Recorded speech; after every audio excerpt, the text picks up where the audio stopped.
So you've been working out for a while now, but you still don't look like your favorite fitness influencer?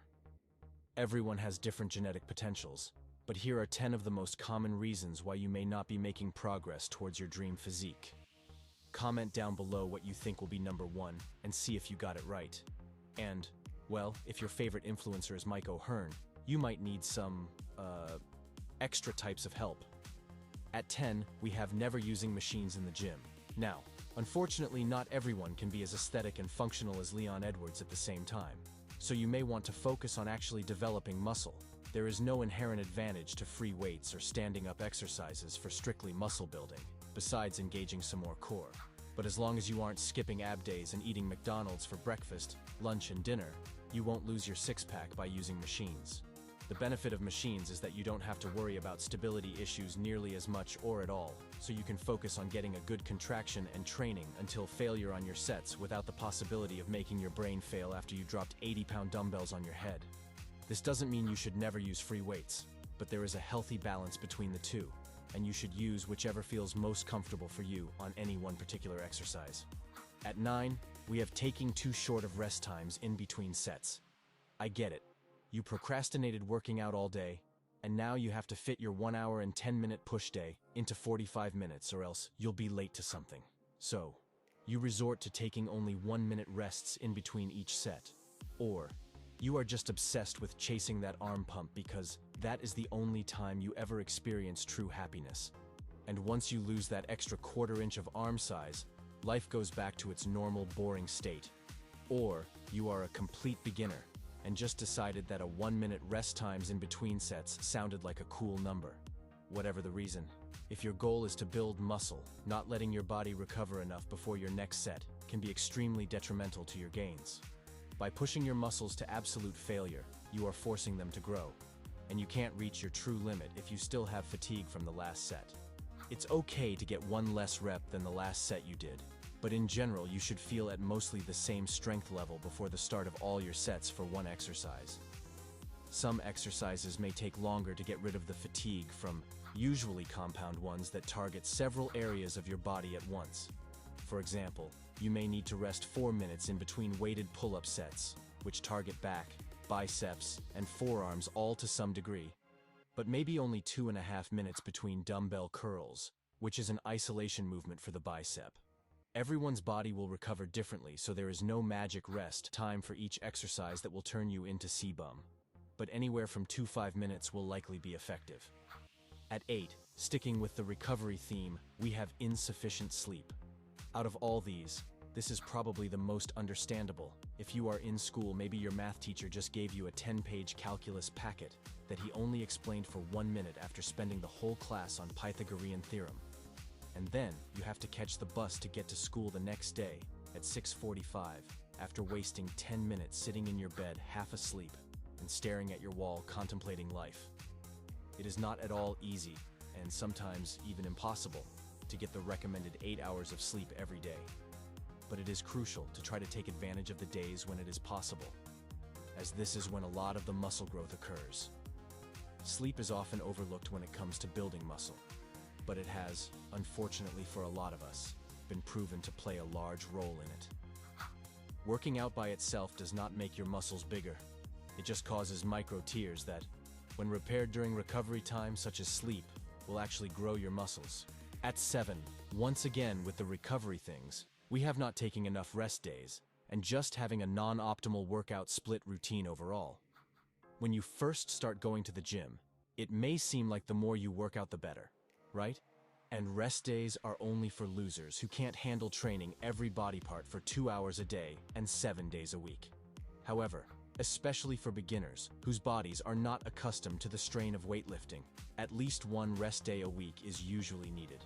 You may see some experienced lifters having 7-day splits, but these are more likely to be people who understand their muscles well and have specific splits that cater to how they recover, which you can only learn through time. And they may be taking a few more supplements than just 2 scoops of protein powder in the morning, if you know what I mean. At the end of my last video, I go over some effective workout splits, such as push-pull legs and when to add rest days. The video was made for calisthenics workouts, but the same ideas can be applied if you go to the gym, just have different exercises to target the muscle groups with weights instead. At 6, we have inadequate protein intake. Protein is the building block of muscle tissue, and without an adequate intake, your body won't have the necessary resources to repair and grow muscle after workouts. Whether you're aiming for fat loss, muscle gain, or both, prioritize protein-rich foods such as lean meats, fish, eggs, dairy products, legumes, and protein supplements if needed. These protein powders can be very useful for getting some easy additional grams, but whole foods should be your main source of this, rather than dry scooping protein powder into your mouth 3x a day. Trust me, it doesn't taste good. Aim for a consistent protein intake spread throughout the day to support your fitness goals effectively. It's often said, you should be eating 1 pound of protein per pound of body weight each day.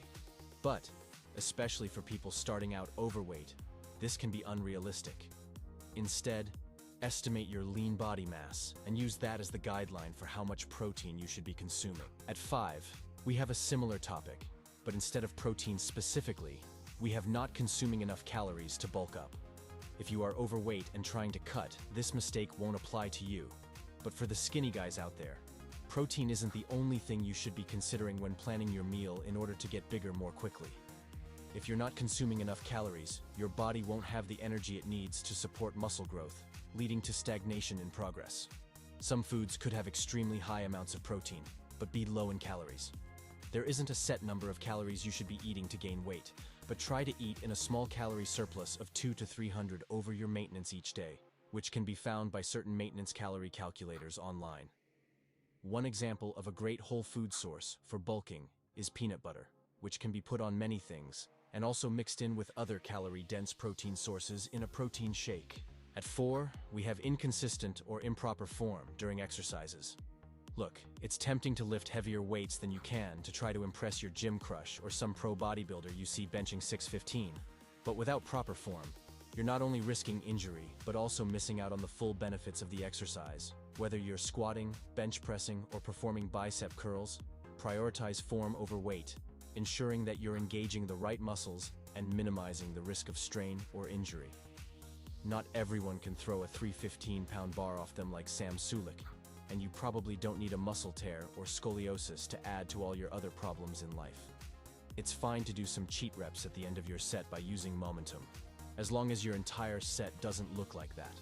Also, remember to warm up the muscle groups you will be training before you go straight into your first working set. At 3, we have trying too hard to choose the optimal exercises for every body part. At the end of the day, you will need to at least somewhat enjoy your time in the gym if you are to consistently go, and some exercises are just, well, miserable. Obviously, you should not be doing bicep curls to train your triceps, but the difference in results between exercises variations for the same muscle groups is usually very minimal. If I had to do 4 sets of sissy squats and Bulgarian split squats every leg day, I think I would have to add in 364 rest days in between. The point is, do what exercises you enjoy the most, because unless you are planning to become a pro bodybuilder, having something slightly suboptimal in your routine really won't matter that much. At 2, we have just not being consistent. This is one of the most common reasons people struggle to see progress. Any type of workout is better than nothing, so don't get discouraged if you are just starting out and don't know what you're doing and don't have a lot of time. You definitely don't have to be working out 5+ days a week to see results, but on the other end of the spectrum, your progress will be very noticeably slow if you're only doing a few sets of random exercises every week or month. This is why it is important to choose workout routines that you can consistently fit into your life and can feel motivated to do. Once you have built a certain amount of muscle, even a few weeks off won't really make a difference in how you look. But if you are taking a few weeks off every few weeks, then you will likely struggle to gain more muscle, and probably lose some of the existing muscle you have as well. And finally at 1, did you get it right? We have not training with proper intensity levels. One aspect of intensity is progressive overload.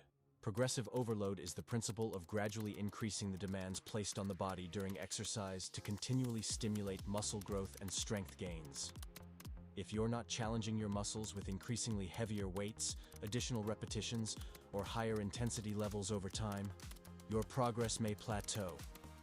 Incorporate progressive overload into your training regimen by gradually increasing the weight lifted, adjusting the number of repetitions and sets, or incorporating advanced training techniques such as drop sets, supersets, and rest pause sets. Intensity is also just how close you push yourself to failure on each set, which most people don't go far enough with, as it is those last especially challenging reps that will force your muscles to grow. Commonly, people will stop once or a little after they reach fatigue, but try to go beyond that and complete more reps until you physically can't move the weight any longer. Let me know down in the comments, which of these mistakes have you made? And are there any other crucial mistakes I forgot to mention? Thanks for watching. Good luck on your fitness journeys, and subscribe for more educational fitness content in the future.